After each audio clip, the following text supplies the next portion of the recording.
Hello, and welcome back to part two of my assistant in helping you get your target marketing research so that you can have the best outcome for whatever business it is that you're desiring to start in this time and in this season.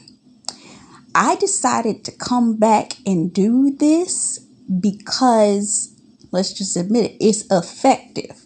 I feel like I talked so fast in the previous one that I gave you about 6 or 7 ideas, but now I'm about to do you one better. Okay? This is something that I'm going to start off with my PSA announcement. I believe that AI is something that should only be used as a 5% assistant. What am I saying when I say a 5% assistant? That means that you're new, you don't have enough money, you can't afford to have an assistant. If you can train the AI to do the tedious tasks of your content copywriting, your all of this kind of stuff, gain understanding of your voice, understand certain things that you wouldn't be able to do or don't feel like doing in the element of, okay, I need assistance over here. I think editing is tedious and I really don't understand how to do it. I'm going to let the AI do it. I need to do something that is a little bit more in depth than what it is that I'm seeking to do regular, that I don't have the skill set to do, but the AI can literally do it for me in a quick realm because I can't afford to pay somebody to do this, pay to do my market research for it, pay for, then I believe AI is a good personal assistant virtually that you ain't got to pay for.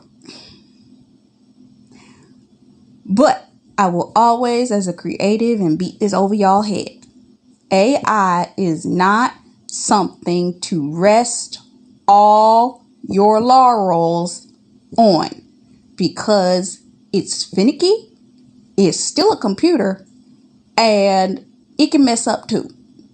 You can only get out of it what you put into it. Okay?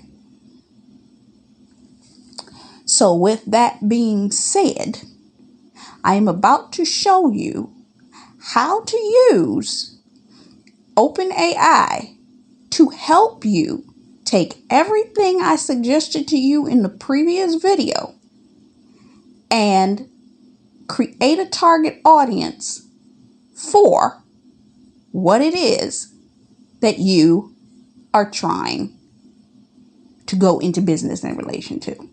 I do not care what it is. The one beautiful thing about this application is it will give you the most, accurate formula of the steps to go about approaching, targeting, launching, all of these things. Specifically for your market, if you know what you're good at. Okay?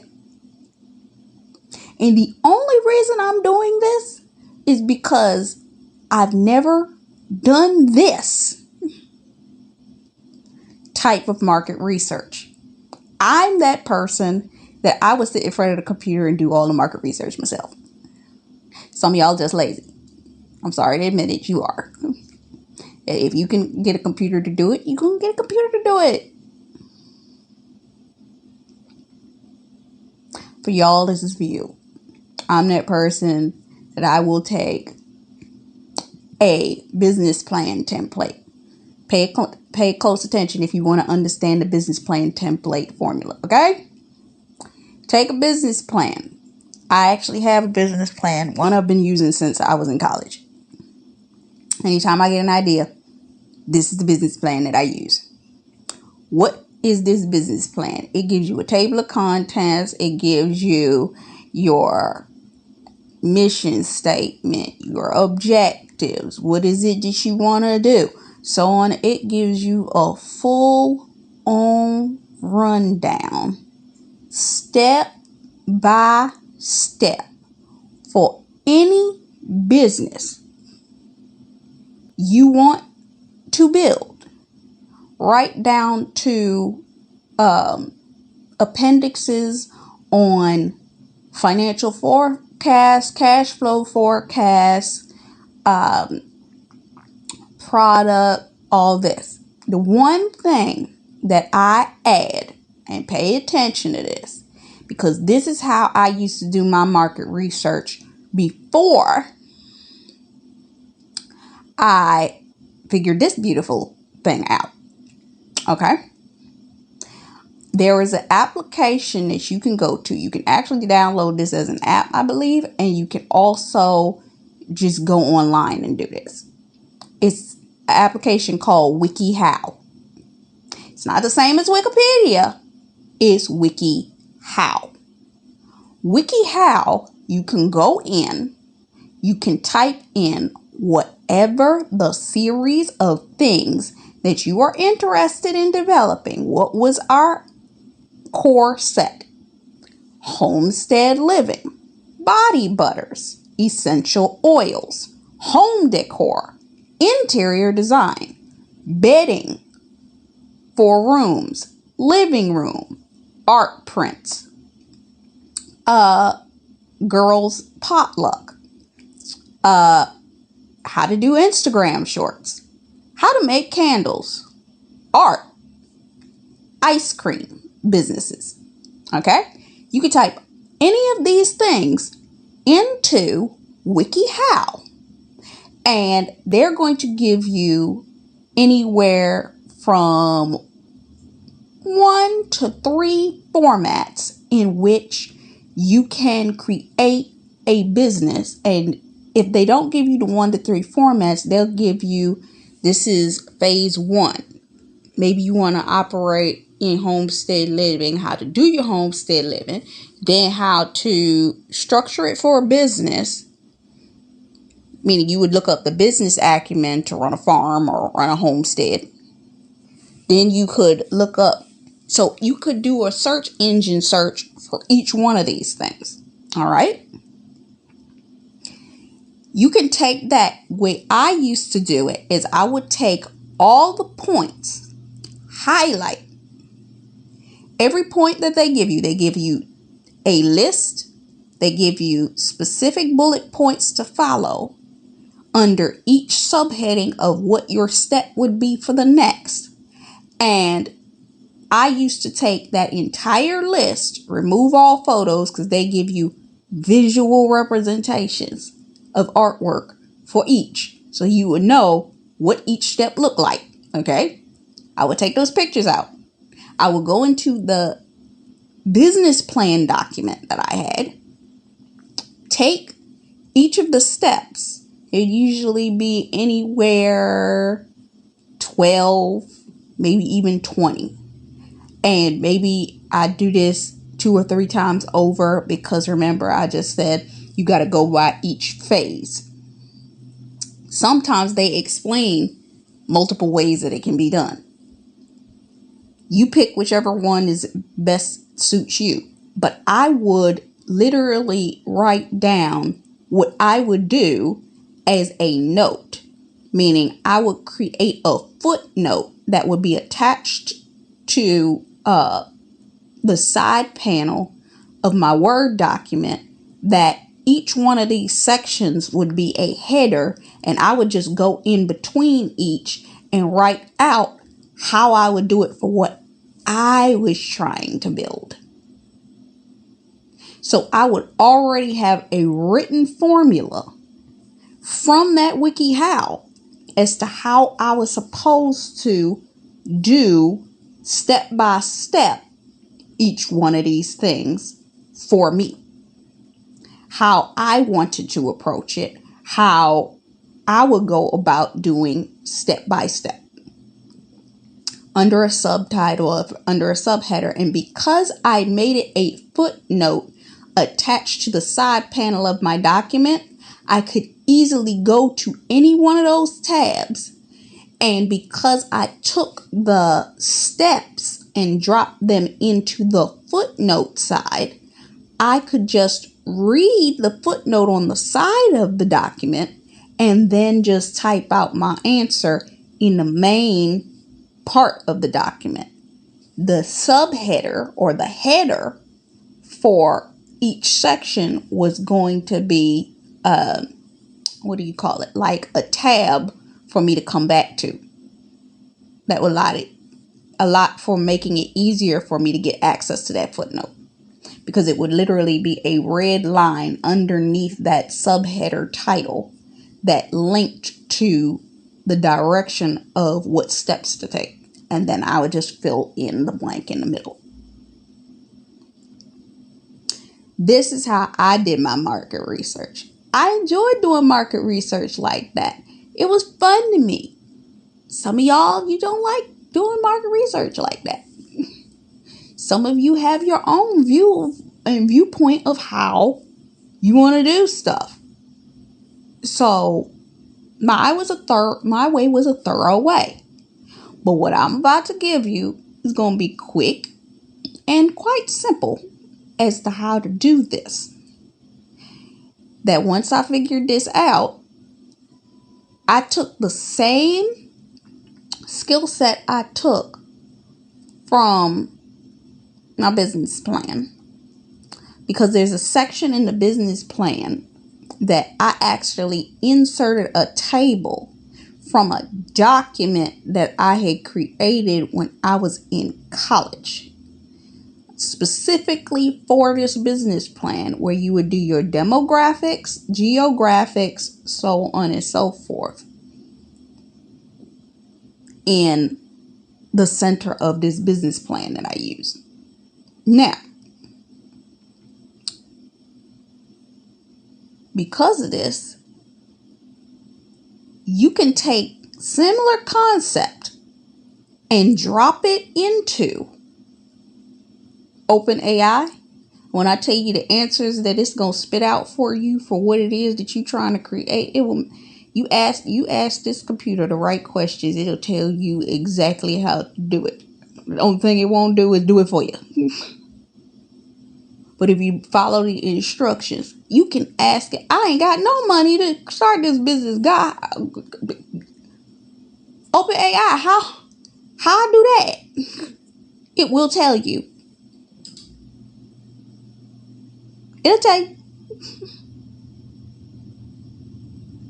So, are you ready to know the right questions to get the right answers? Whatever it is that you want to do, I'm going to need for you to sit down first and figure out the skill set that you already have, because it's going to make a lot more sense for you to pick a subject that you already are in love with. Meaning, if you enjoy talking, you start with talking. What can talking convert into? Blogging. We already talked about blogging. Talking can convert into podcasting. Talking can convert into vlogging. Okay? For my people that are good with their hands, maybe they love scented oils, they love scented body butters, they love. All right? So because you love this, you can create a body butter brand. Maybe you want to create a cosmetic brand or what have you. Skincare brand. Understand what you feel is needed or open space in the market. You know, you could ask the AI what's missing in the body butter market and corner the market on that. element of what's missing in the body butter market.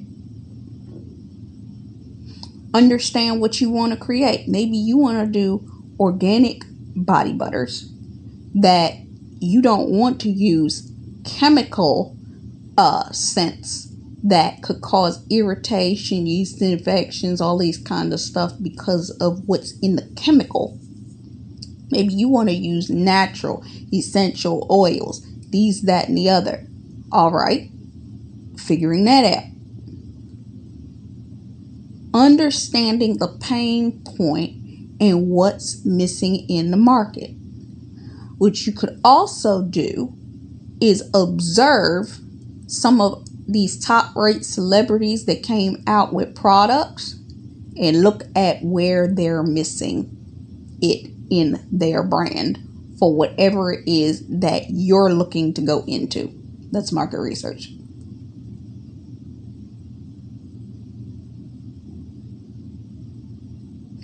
What type of formula do you want? What is it that you're interested in?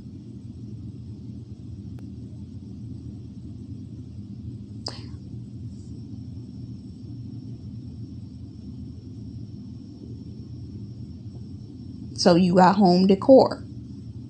You want to do something different. You want to do something unique. You want to take a Teespring or a Printify or a Shopify or whatever it is. Interest prints, whatever your base point is. You find the one that has whatever product that you can input your artwork on. You got the artwork. Maybe you digitally graphic design. And no, I ain't talking about AI. I'm talking about for those of you that actually sit down, go into Photoshop and create artwork from scratch. You know people do that still. For real. Really? Yeah, people still actually do real art.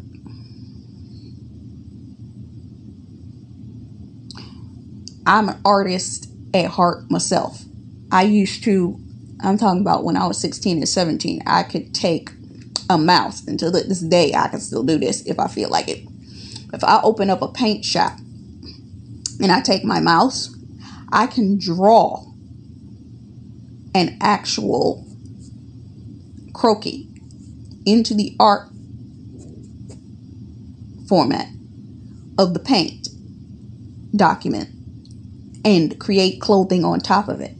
Then I could take that very same thing, if I got Photoshop, insert it into Photoshop, cut and paste fabric patterns or material textures and all of this and create a gorgeous garment on a croquis inside of what you call it, a paint document.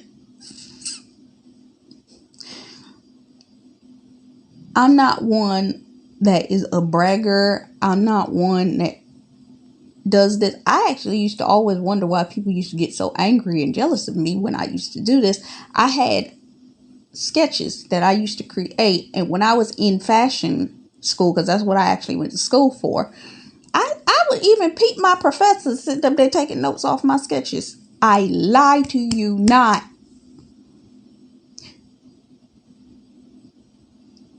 All through school, people loved my professors.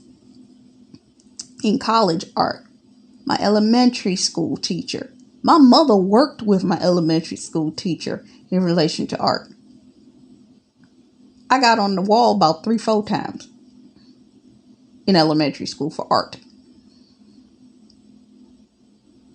So yeah, when I say I know how to do art, I know how to do art. I don't need to use AI to do it. But if you want to punch it up a little bit, you want to do a little alteration, you want to create something in AI, take it, pull it out, cut it up, have some fun with it, actually create a new artwork piece. Now, let's say you created that artwork piece. You created your design. You used certain filters and artistic filters and created prints and patterns and all of this kind of stuff, that you created a unique piece of artwork, right? Now, let's say you have this unique piece of artwork. What am I going to do with it? You can do what some people do, and they put it on a canvas and sell the canvas as its own artwork piece. Do market research as to what that artwork piece would look like if you were to sell it. Now, maybe you want to take that, you want to make a shirt out of it. Teespring gives you the ability to use your artwork to cover an entire garment. But what you do, you're going to have to position each piece so that it's properly inlaid. If you're going to have it in the sleeve, in the front part of the shirt, and the arm part of the shirt, so on and so forth, that it covers your entire garment. You understand what I'm saying? Printify, I think you can only just drop the artwork on the center, like if you wanted it in the center for a hoodie or something like that. But the more that you play around with the art, you see how that works. There's a market for art like that.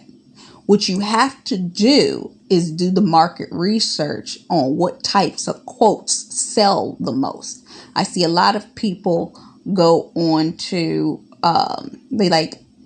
go to the top rated, look up the top rated graphic design quotes, shirts. They look at the style, they look at the context, they look at all of this kind of stuff. And then all they do is create something similar. They may not use the same font, but they create the same visual impression. Okay? But for my creative people, you can mix and match. You can have a piece that has artwork print, and maybe on top of your artwork print, you got a quote in specific area that reflects whatever it is that is the image that you put in there. And that's what's unique about your artwork. That's what's unique about your merchandise. And understanding how to price it where you get a good profit on your end, while whatever they have to take out, but you don't have to fulfill. Meaning they're going to take out the cut in order for the fulfillment, but it's printed on demand. You understand? But yeah, you can sit up there and say, I can create shirts. I know how to create shirts. I can go and do this. It's great. But who's going to buy it once you create it? Who's your audience? What's the movement that you're creating to target that market, to corner that market? Let me tell you right now, I learned this. The biggest way to make your product individual is to create a movement around it. Okay? The movement that you create around it helps you corner the market, because this movement is only attached to you. You see how that works? Maybe it's a set of quotes. Maybe it's a color scheme. Maybe it's a cause that you're standing for. And the way that you incorporate it makes a determination of how people will receive it.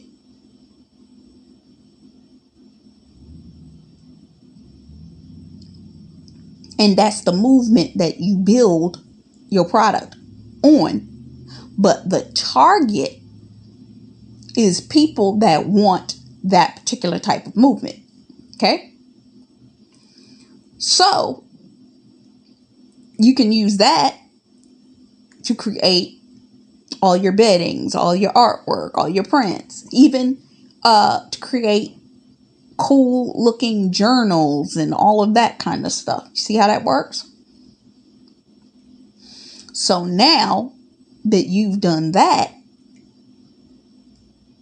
let's say you're the person that has the homestead and you want to take your homestead and you want to combine it. Remember, we talked about the girl gatherings and the potlucks. You can do that with your homestead in order to get, maybe you are trying to locally gain people that are willing to purchase your homestead goods that you have on the land, that you got an overproduction of crops and plants and this and that, and instead of just storing it up for yourself, you give a portion of that away. But how do you gain attention? Oh, remember our girl gathering potluck? You could do it for a homestead. What? Yeah. Now, maybe you want to take these same things and you want to figure out the best way in order to do this. Where did I show you that a lot of these things have good growth potential? Instagram, Pinterest. Some of you, depending on how serious your topic is, you can go to LinkedIn with it. I actually saw food stuff referenced on LinkedIn. And when you think LinkedIn, you more so think about it for business, job opportunities, networking, and growth potential. You don't think about it for posts on food. But there are people that are actually posting food-related posts over on LinkedIn. Now, maybe you can look at it from a more strategic business side. But if you want to go from the business side of homestead, meaning you're going to go from the back end of, we talking about business, you're talking about doing posts specifically on the business acumen of how to push, promote, build out a homestead as a business and a business brand that is branded by you for the movement of that, then you could do that on LinkedIn. But you see that your target on LinkedIn is in a business aspect, and maybe you're looking for investors, maybe you're looking for, but you write articles that are going to bring forth impressions of people coming in relation to that. You see how that works? Same thing for the ice cream people. If you want to create your own ice cream, what's missing in the ice cream market? What is it that you aren't seeing? How can you make a customizable product? Or I literally was looking at a video the other day about Van Leeuwen, because I'm vegan, and because I'm vegan, I know that I'm looking for the right vegan ice cream. Now, there was a brand that I know that I tried when I was in New York that I can't remember the name of, but that was the one brand that when I tried it, I ate the ice cream sandwiches, I ate their whatever. It did not bother me. A lot of these other vegan brands bother my stomach. I don't know whether it's the coconut oil or certain extract oil that they put in it for flavoring in order to not use certain things that would be considered non-vegan, but some of them agitate my stomach. So I was looking at Van Leeuwen, but when I was looking at Van Leeuwen, they have this whole marketing campaign talking about the fact that they got a bunch of weird flavors. But because of these weird flavors, people are more prone to jump on the bandwagon because of the weird flavors they got. Like macaroni and cheese. Who is eating macaroni and cheese ice cream? When I think of macaroni and cheese, I think creamy, but I don't think I would want one cold, because ice cream's cold. It's supposed to be cold. That's the way you're supposed to eat it. Two, would I want that flavor cold? Because I think my ice cream, I think about mac and cheese with savory flavors, not sweet.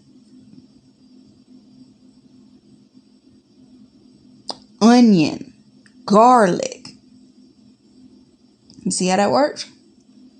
But if anything, you see mac and cheese ice cream advertisement, that got your attention now, didn't it? I bet you a bunch of people, they have that same question. Why would I really want a mac and cheese ice cream? But I am curious what it would taste like. Not me, but there's somebody. They would actually go look for this ice cream. They even have a Hidden Valley Ranch ice cream. I was like, now, ranch is supposed to be cold. Ranch dressing is cold. But would you want to just eat that as ice cream? Questions. But it gets your mind pondering. The best thing you could ever do with a product is create a product that gets you thinking. You see how that works? You're now thinking. You got your consumer thinking. And if it does nothing else, it gets the consumer thinking that they can't get that off their mind. If an advertisement has the proper question asked in the midst of it, that question won't leave that person's mind. Same thing that when the advertisement has the right music behind it, same thing. I'm not going to dig into all of that. If you follow the channel, I got videos that I talk about all of these things. If you haven't seen it yet, they coming up. Okay?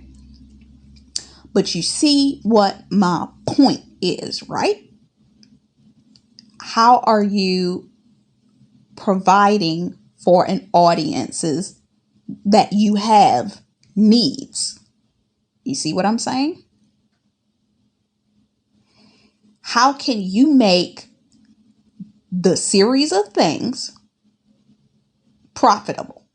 Blogging, vacation blogging, homestead living, body butter, essential oils, home decor, interior design, bedroom items, living room, art prints, girl gathering potlucks, Instagram, shorts, candles, art, ice cream. Okay? Now, let's say, I'm going to give you an example. You need to make this a profitable product. So what's the story that you're going to tell? This is why you create a movement, because the movement is literally the thing that you're using to tell said story, right?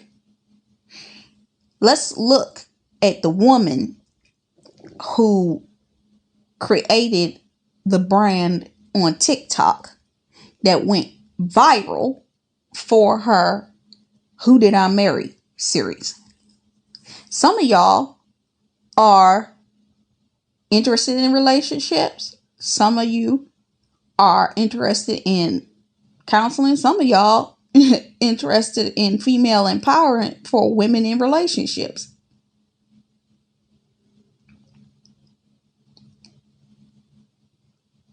Maybe you got a story. How do you build your story?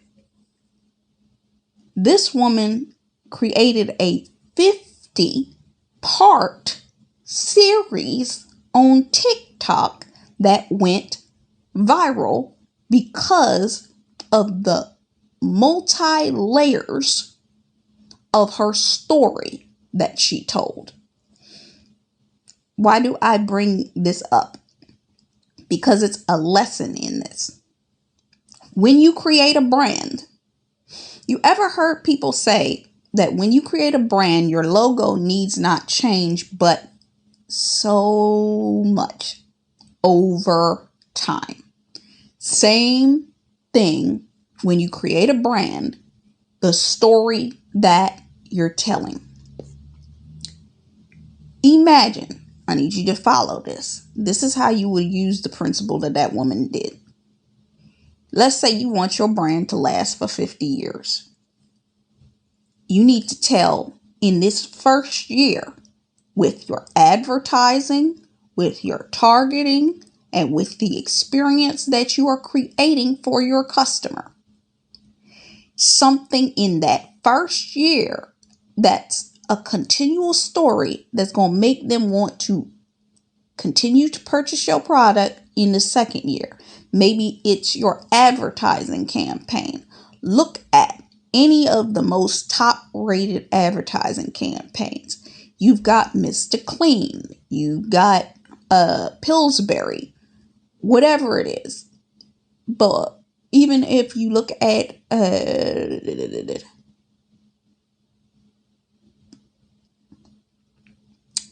these brands that have a person, Wendy's, any of these kinds of things, that now look at the story that is told around the person that represents, whether it's an animated character or what it is, that over time they create a story around this thing in order for that thing to sell said product. We all know Gecko and all that kind of stuff, right?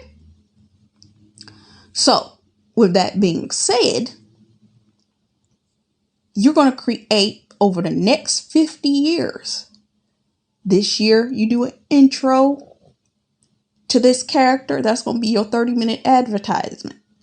How can you create a 30-minute advertisement? I wasn't even going to go here, but right now, they got the 30-second advertisement, not 30-minute, 30-second advertisement that you can create using the SOAR model. SOAR is coming out that even if you just wanted to do a test run of creating a prompt for a character, go to Midjourney, create consistent characters. Look up how to create a consistent character that will be your focal character for your logo, for your brand, whatever that brand is that you're creating, right? That by creating this, that in the creation of it, follow me, that over the next 50 years, you're going to slowly add more to the story of this character. That people are going to fall in love with this character because of the storyline that you created year 1, year 2, year 3, year 4, year 5, and so forth.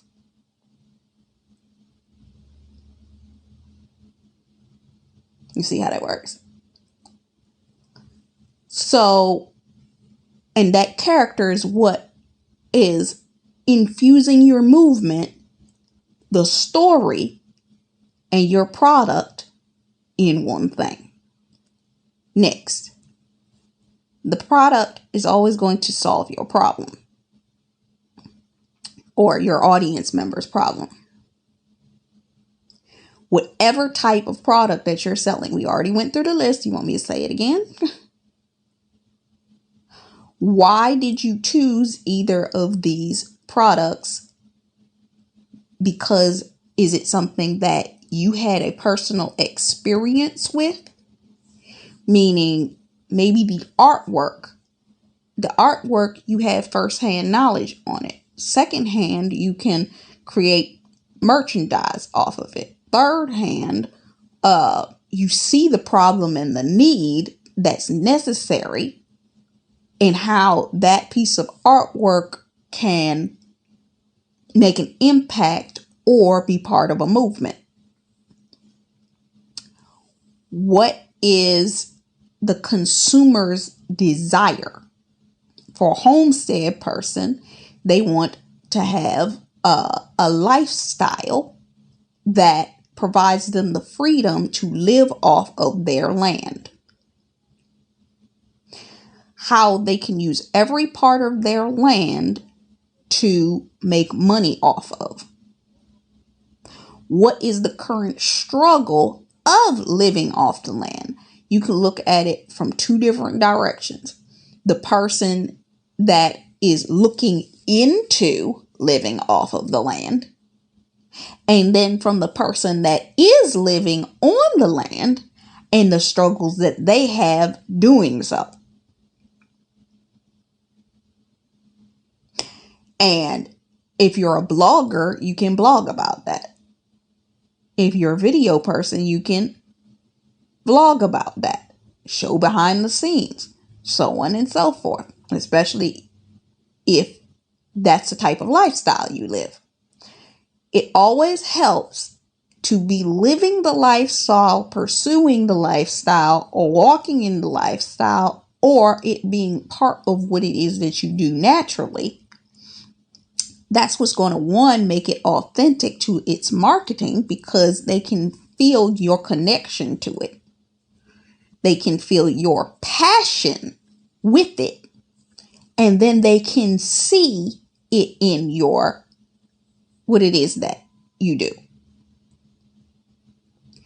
And then on top of it, how that particular product is going to change their life in the long run. What if they looked at that product 5 to 10 years from now? How would blogging change their life? It will provide income that is sustainable for them over time, that they can attach other streams of income to. How can having home good products or interior design products or graphic design products, how can that be a benefit 5 to 10 years from now? By having these things, you can create either a movement or a household name that people will come back to your product year after year. And even if, depending on either the quality or the dedication to the movement, they will keep coming back to repurchase from you. So with that, you need to then look at each of these areas. What does the Google search projections look like? Number one, go to Pinterest and search each of these things. Something I noticed recently when I was on Pinterest.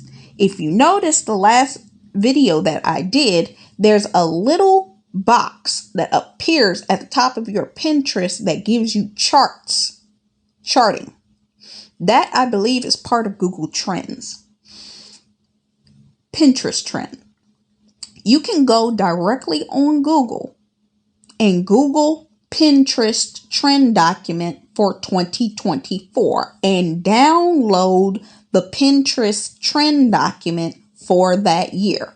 Now, taking what I just gave you, meaning these few areas that we just talked about, body butters, essential oils, which all fall under cosmetic skincare, home decor, which is your bed, linen, all that type of stuff I just said, living room, all of that, home decor. Art prints. You can use art prints, journals, planners, so on and so forth. Then you can talk about your candles. Candles can actually go in potentially not so much skincare, but it's an adjacent. Remember how I talked about horizontal and vertical? If you haven't seen that video, it either hasn't come up yet or it's coming, where I talked about vertical alignment of products.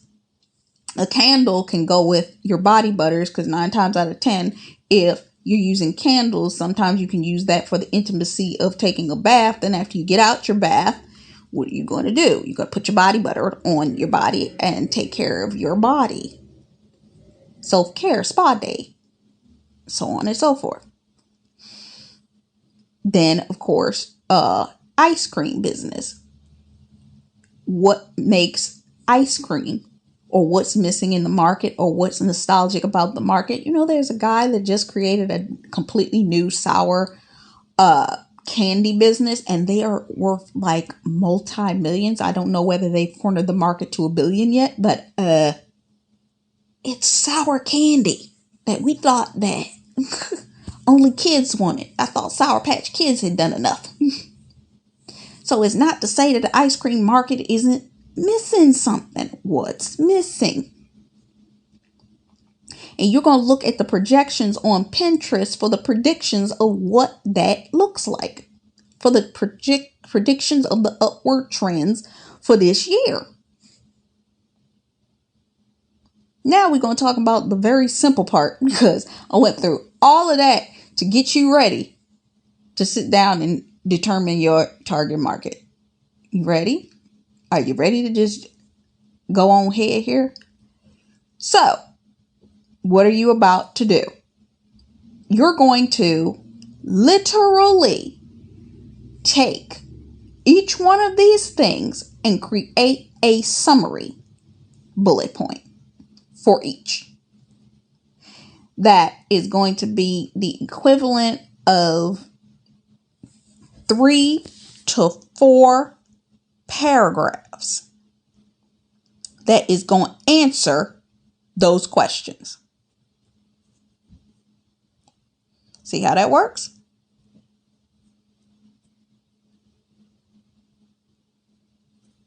So in you answering those questions about each one, what is it that you're going to ask? Preliminary, your introduction. What is the main struggle for the target market of a blogger? What is the main struggle for the target market of a person doing interior design, home decor? What is the main struggle for a person that is doing homestead living? What is the main struggle of a person doing body butters, cosmetic essential oils? What's the main struggle of the person with the bed room and stuff like that? What's the main struggle of the artist? What's the main struggle of the person that's doing the potluck? Okay? You're going to do that as your top paragraphs. Secondarily, how are we solving their solution for that type of product that we're selling? What is it, the answer that it provides? You're going to do a little blurb answer for that. Why did you choose to sell this particular type of product? What is your first-hand experience with blogging? What is your second-hand experience with blogging? What's your third-hand experience with blogging? What's your first-hand experience with cosmetic brands, body butters, essential oils? What is it that the customer is desiring for that? For that artwork, for that purchase, for that product? What does this customer's life look like? Hint here. I want you to think about your ideal customer for each one of these things operating in their day-to-day. So if a person likes blogging, what does this person's life look like when they get up in the morning? 9 times out of 10, I'm going to tell you this little suggestive element. They're probably a blogger is more than likely a social media person because they like to read. First thing in the morning, they're opening their phone to look at articles. They're looking at their phone for this, that, and the other. So they like blogs. They like looking up blogs. They like reading blogs. So they're getting up in the morning, they looking at blogs. Instead of looking at the news in the morning, they look at the news on a blog. They getting up, they're going about their morning. What do the steps of this person's day look like? And you think about a social media person, what does that person do? I'm talking about the one that likes social media. So if this is a blogger that likes social media, they're doing research all day long. Raise hand, this is me. How can I give you this information if I'm not doing research all day long? All right. Next. What does that person's life look like? They get up. They listening to whatever it is. They may be a podcast listener. What types of podcasts do they listen to? And you're going to write down each of these points. When they get to work, if they have a job, what does that look like? Maybe they're a at-home entrepreneur and they're looking at articles because they need to do research for whatever it is. Maybe they're a social media person. Maybe they do social media research because they help businesses do their social media because they like social media. Maybe when they come off of each segment of a break, meaning they go into work in the morning, they take a break and they scroll for 10 minutes on social media platforms looking at blogs. What is the blogs that they looking at? Maybe they taking their lunch break while they eating and they reading articles, catching up on whatever. Maybe they come off of their job at the end of the afternoon and they do mindless scrolling for something that isn't in relation to research for whatever it is, because they're trying to turn their brain off. At the end of the night, they're doing a vlog looking at, because they don't want to particularly read, so they want to look at video. Maybe you should integrate video into your blog content, meaning you have a written blog, but then you have a video blog at the bottom. So you have all of these things listed as characteristics for that blogger. You see how that works? Then you can also, hint, add interior design, home decor, depending on what it is that you are blogging about. Some of these things multi-layer over one another. And hint, if you're good at what you do, you can take all of these in this list and do them as multiple streams of income associated to one another, because of the fact that you know how each of these things connect to one another as individual aspects of stream. You see what I'm saying? Because you make it as a part of every part of this person's day, and you just know where to target and put it in the right social media platform, the right place to promote it, that it reaches the right person at the specific point in times. This is why social media, there are certain times of the day that are better to talk about certain subjects, because of the fact that people are more prone to listen to it, click on it, view it on Pinterest, on this place, on that platform. You see how that works? Knowing where to promote what it is for the audience that you're targeting. See how that works?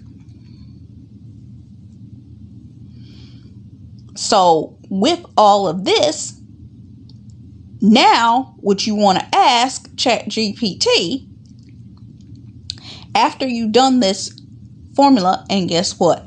I've already done all of these things. For each one of these segments, I just wanted to get you through the preliminary conversation.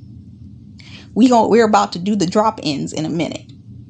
But I have to finish by saying this. You need to take this very simple script that I'm about to read to you to ask ChatGPT at the bottom of you doing that 3-4 paragraph research for the preliminary for ChatGPT. After you've written that 3-4 paragraphs to answer those questions, all you're going to do is write this beneath it. Create an intro that asks ChatGPT the question. Create the profile audience off of what it is that I've written above. What that offer solves. First, provide me the following input that provides the same format that I put it in above, putting it in bullet points of what to know about this particular audience. And then we're going to go in and we go start asking, after we get this information spit out in ordinance for you, you're going to simply start asking questions like, I want to do homestead, but I want to know what I could do with homestead for a blog. It will pour out an entire answer sheet for you of what you can do for a blog. Okay, now these are the answers that it's going to give me for a blog. Now let's go and step to the left. After that, let's look at I want to do this for a vlog. How can I use YouTube to do this for a vlog? And it's going to spit out a series of answers of how you can do this for a blog. Then maybe you want to do it for a podcast. You're just going to ask it, taking the information that you just did, what would it look like for a podcast? And it's going to spit out exactly how you would do it for a podcast to target your audience. All the information that you need. Well, what if I don't know how to create a potluck for a homestead? Grab it. Grab the question. Tell it, well, this is what I need for a homestead. Drop the information in for the homestead. Let it tell you how you would target your market for a homestead, girl potluck, whatever it is. Well, I want to create my own cosmetic brand. This is the information that I put in for my target market. Age ranges, areas, so on and so forth. Well, this is what it's going to spit out for your target market.